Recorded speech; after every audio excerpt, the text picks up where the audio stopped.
Hey, your viewers and viewers, my name is General Strategist and welcome back to So You're Being Hunted. Well, so, last episode, which was actually on December 19th, it's actually now December 29th as of when this video goes out. I checked my schedule, as I said I would in the last episode, because I couldn't quite remember whether I was remembering it correctly, in terms of when the next episode of Sir would come out and all that.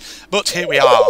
December 29th, obviously Christmas will have been by now, but thing is, I'm actually recording this episode at the same time as the previous one, because of course, like I said, I need to get lots of pre-recorded content ready so that during the Christmas break, whilst I'm up north and therefore unable to record, I've at least got plenty of videos that I can upload to my channel and have in the queue ready to go before before I head up north, basically.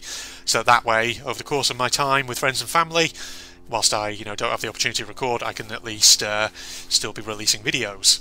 In the meantime, there is a dog or something barking outside my window. I can just hear it very faintly in the background. I doubt you can hear that, because my microphone won't be picking that up. So we're having a podcast-style episode, ladies and gentlemen, where we're just going to chill out. The Tourist Trap Challenge, of course, in the previous episode, we nearly made it happen, but unfortunately I ballsed it up at the end.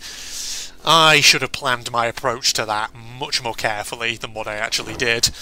But, well, I guess that's part of the entertaining allure of these videos, isn't it? Watching me fluff it up constantly. I set myself these great challenges and then I balls it up consistently all the time.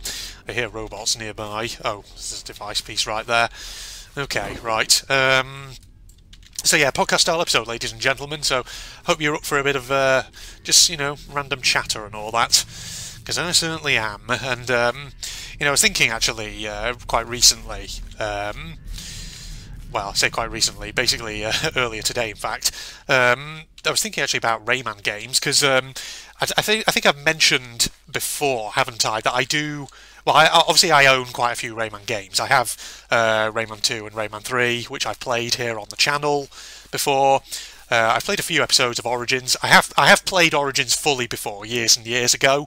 But of course, me and Phil have played a few episodes of it here on the channel. Maybe that's a game actually I should go back to and do more of it, just so I can complete it. So I've got a complete playlist of it.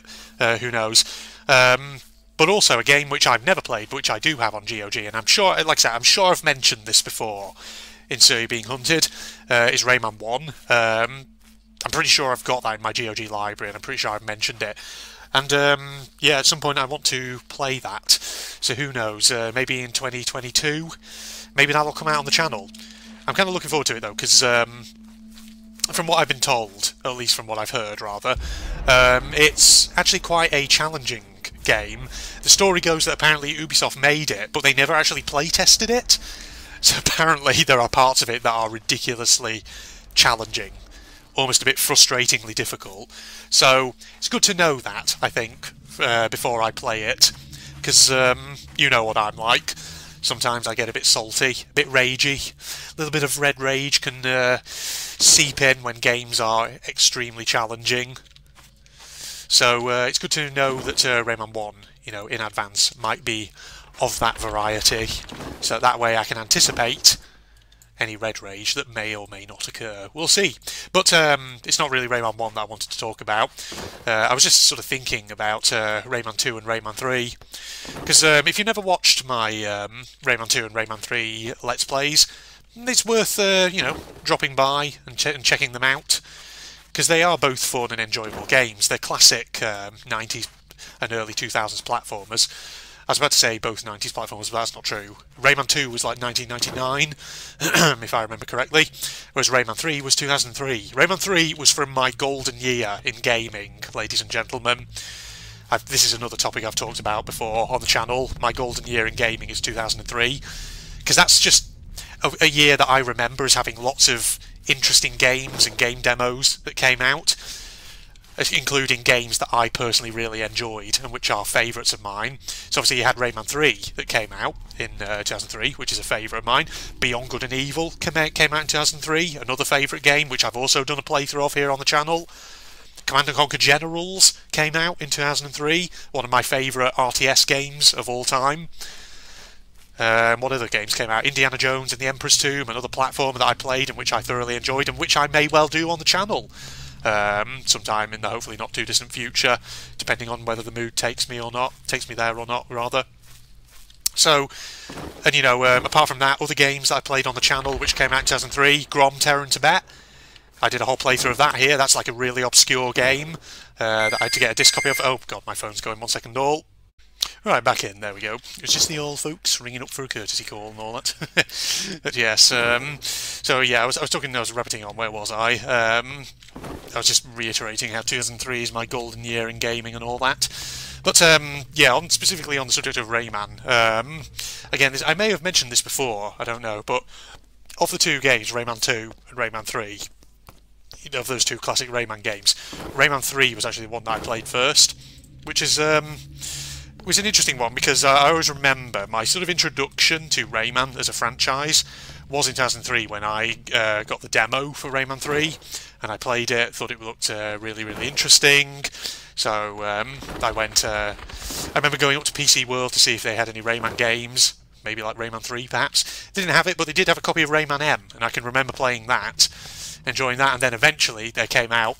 I think the actual Rayman 3 was released after that, and after that moment, that is, and I bought it and played it and loved it. And the thing is, I then played Rayman 2 after that, because, naturally, when I got into Rayman 3, I looked online, I thought, okay, a lot of people are saying that Rayman 2 is also really, really good and worth a shot, even though it is slightly older. And so I did, and, I enjoyed that one as well, admittedly. Though personally, like I say, Rayman 3 was my favourite. And I say that not just because it was the first one I played, and therefore the one that made the most impression on me. When I do a comparison of Rayman 2 and Rayman 3, I do think to myself that, Rayman 3 was a game that, at the time it got released, it got decent reviews, but I think a lot of people kind of panned it a bit, especially Rayman 2 fans panned it, because it was very different to Rayman 2. Because the thing is, if you contrast Rayman 3 and Rayman 2, like, the tone of the two games is quite different. Rayman 2 is a lot more serious, whereas Rayman 3 can be a lot more goofy. And don't get me wrong, Rayman 3 can be sort of serious-ish when it wants to be, but yeah, compared to Rayman 2, it's a lot more goofy, and I think that was the thing that put a lot of people off, especially a lot of Rayman 2 fans, because they felt like it was just getting a bit too sort of comical in certain respects. But I didn't mind it. I thought it was okay. And I think, when you look at Rayman 3 and contrast it with Rayman 2, Rayman 3 had a few things going for it, I think, that kind of made it very distinct from Rayman 2. Because, like, one of the big things I always used to say about Rayman 2 was that there's a lot of kind of levels in Rayman 2, and visually speaking, you do reach a point where some of them start to look very samey, graphics-wise, and things like that. But if you look at Rayman 3 is different. So Rayman 3 is split into sort of like 9 distinct kind of, you could always say like chapters. Each chapter set within like a different kind of land within Rayman's world, a different place, a different locale. And obviously within each sort of chapter you therefore have several levels. And the thing is, each sort of locale is kind of visually very distinct from the one before it. And that, I think, really made Rayman 3 stand out, because it feels like, you're really travelling, you're going on a big adventure, when each sort of location in the game you go to is visually distinct from the next and the last one. So like, you start the game out in Rayman 3, you're in the Fairy Council, where it's very sort of kind of mystical, enchanted, magical. The colour palette is very sort of bluish, blue and purple, lots of sparkle and glitter. Then of course you go to Clearleaf Forest after that, which is sort of lush green, what you'd expect of a kind of very calm, temperate woodland. Then of course you get like the misty, murky Bog of Murk, which is a bit spooky and eerie. Then of course you go to the Land of the Living Dead, which is kind of like this very open sort of quite idyllic kind of moorland. So that one has a distinct colour palette with a lot of like sort of greys and greens, and blue of like water and lakes and things like that. Then of course you get like the Desert of Kanaran, which is sort of, it has a very kind of red, quite hostile kind of colour palette, burning hot desert. After that, obviously, you have like the longer shortcut, which is very ornate, palatial. Summit Beyond the Clouds then comes, which is snowy and white. Then, of course, you get like the Hoodlum headquarters, which is all very mechanical, very factory-like, very dark, and dark and full of machinery. And then, of course, you get the Tower of the Leptis, which is more sort of eldritch, spooky, like ancient tower. So, like I say, each sort of locale in Rayman 3 is visually quite distinct from the last one, and that was one thing I really liked about it, in contrast to Rayman 2. And that's not to say that Rayman 2, you know, Rayman 2's kind of levels and environments were necessarily bad. It's just, like I say, sometimes they ended up looking a bit samey after a while. And but you know, that's not the only thing that I liked about Rayman 3 in contrast to Rayman 2. Something that I really did love in Rayman 3 was the combat, the greater emphasis on the combat, and the fact that the devs did put a bit more into the combat system. Because the thing is, in Rayman 2, the combat system, looking back on it, just feels really shallow. It's very basic. So Rayman just like flings these very generic magic energy balls from his fists. He can hold it down to charge it up a bit, but that's pretty much it. And the only real combat power-up in Rayman 2 is this very generic sort of golden fist kind of glove thing that you can pick up, which just basically increases your damage output. And that's all I really remember of the combat system in Rayman 2. Basically, you just shoot your little magic energy ball at the enemy robot pirates, and you can't really spam it either, because there's like a moment in Rayman 2 where every time you hit an enemy, it does damage them, but for like a second or two after, they're invincible, so then you have to like evade their counterattacks. So like I say, you can't just spam attacks in Rayman 2, and you know, most of the enemies in Rayman 2 were just essentially variants of the kind of standard, I think it's called the Henchman 800 robot pirate model, for the most part anyway. And so, you know, in the way they behave, generally they all behave in very similar ways. And, you know, you do get a few enemy variations in Rayman 2. You get, like, the gorilla pirates, who, instead of taking them on with your fist attack, you instead have to lure them off edges or into traps in order to deal with them. Or you get, like, the ninja pirates, who are basically just... They don't really actually function that much differently to the Henchman 800s. They're kind of, like, very buff versions of those. So yeah, Rayman 2, the combat and the enemies were... I feel like there could have been more put into them. Whereas Rayman 3, like I say, there was just... It felt like there was more effort put into the combat. Because, like, in Rayman 3, instead of firing, like, a very generic energy ball from his hand, Rayman actually sort of, like, uses his fist. It just felt like a bit more visually distinctive. And not only can he fire, like, a simple forward attack, one thing that Ubisoft added into Rayman 3, which really was a good idea, was the ability to fire curving fists, so like side attacks, where you could fire a fist and it would like arc around to the side into an enemy's flank. That's such a great idea for a Rayman game. And because the thing is, it opens up gameplay options. Because something that Rayman 3 did do with the enemies was like certain enemies could dodge or block frontal attacks, so you had to use your curving fist instead in order to hit them, which is a great idea. And similarly, you could also use your curving fist to get through certain obstacles. For example, if there's like a switch you need to press, but it's behind a screen or something, and so that way you can't just hit it with a frontal fist, you need to curve it around. It was a great idea. And then on top of that, you then get the power-up system, and this was something else which I think some fans of Rayman 2 didn't like, but I personally thought was really, really good. The power-up system in Rayman 3, you have like the little washing up detergent cans, and there are ones of different colour, and basically you each one you pick up gives you like a temporary power-up of a different kind. So like you have the green one, which lets you fire kind of like a tornado fist, and basically what that does is it either can be used to like screw giant mushrooms down to size so you can jump on them, or you can shoot it into enemies to shrink them, and then you can literally just step on the enemies and squish them underfoot. It's a great idea. And then you have like the lockjaw, which was the blue power-up, the tornado fist, or vortex fist I think it was called, that was the green one. The blue power-up was the lockjaw, where you can basically fire like a set of jaws on a chain, and so that you can use that to like swing from grabs in the air, or you can latch onto enemies, and if you spam the attack button you can basically electrocute them. That's like another great weapon in Rayman 3, and like the heavy metal fist, the red one, which basically just really increases your damage output so you can smash through doors, or just break straight through enemy defences with one single uncharged fist. And of course you had like the shot rocket, the orange one, which is literally a missile which you can sort of guide to targets that are out of reach of your fists. It's just fantastic, and I thought, this power-up system is amazing. How can anyone dislike this? It's brilliant. It just adds more variation to the gameplay.